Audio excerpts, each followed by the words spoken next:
Children, rise of modern nationalism in India is associated with anti-colonial movement.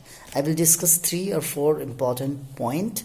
I'll give you the headings and you can explain that headings into a small 2-3 lines small paragraph. Okay, first of all, with the advent of the British rule in our country, gradually from the battle, if you see that from the Battle of Plassey, Battle of Boxer and onward, the first 100 years of East India Company rule in India was the time when East India Company tried to brought entire India under their common rule. Okay, before that, after the death of Aurangzeb, you could see that India was gradually started fragmenting into small pieces, small kingdoms and all ruled by small kings and regional heads and all. But East India Company, after the Battle of Boxer, for the 100 years of time till the revolt of 1857, they tried to brought most of the countries under their common rule. So it in that way India become a united country. Okay, a unification took place under the Britishers after the death of Aurangzeb, because before Aurangzeb you could see that most of the part of India was under the control of a common ruler, that is Mughal emperor. Okay, after that it started becoming disintegrated. It started disintegrating, it's become fragmented into small pieces, small kingdoms and all. And same again, it was the British rule or East India Company rule that actually brought most of the territories of India together. First, secondly, the rule of East India Company was a very, very oppressive rule in India.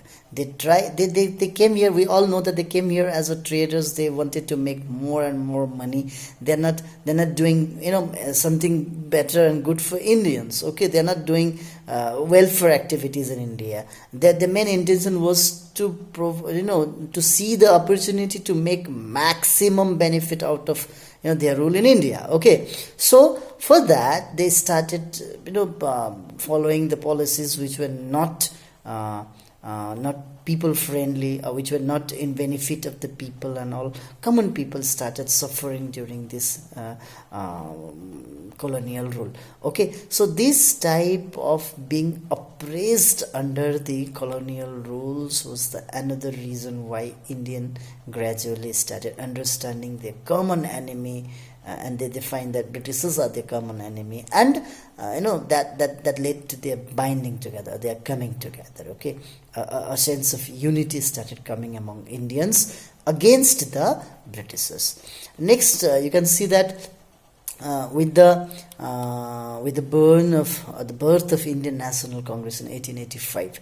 Although if you see that first 20 year of Indian National Congress was not very, very impressive period of time when although Indian National Congress started spreading to the different parts of India, but still it was confined within the cities and towns only, and some educated elite people were only becoming the members of Indian National Congress, and the reach of Indian National Congress to the common people, poor people, farmers and peasants were very, very limited.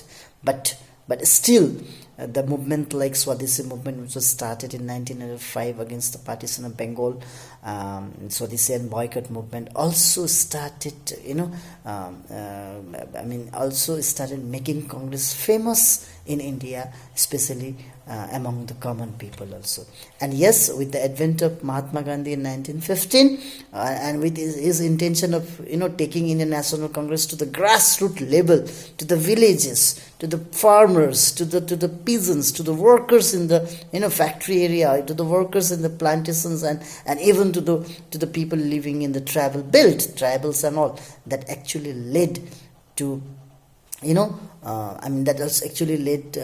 that actually make Indian National Congress famous among the people, and is the noble method of the movement like Satyagraha and non-violent movement, and his appeal to the common people to come together to fight against the Britishers also was reason how, with the spread of nationalist movement, the unity among the Indian people started coming about.